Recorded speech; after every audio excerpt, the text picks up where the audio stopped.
Hello everyone and welcome to another day of 12 Days of Craftmas. Today is day 7 and I'm going to be making a Dear Santa tray for my son. Just somewhere we can put the milk and cookies and a snack for the reindeers on Christmas Eve. So it was kind of a cool project for him to do as well. So right now I'm just going to be printing out the image and then we can get started.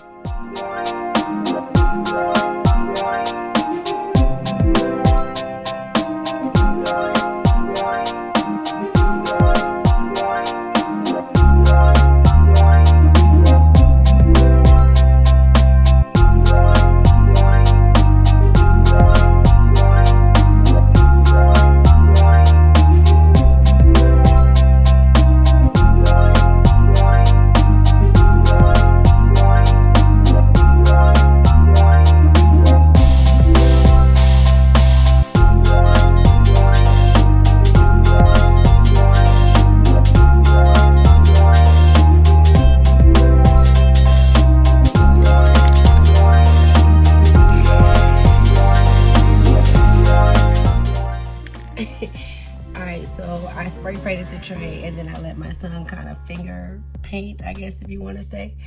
It's his tray for the Santa tray, so whatever. So we're just gonna print out the image and place it on here.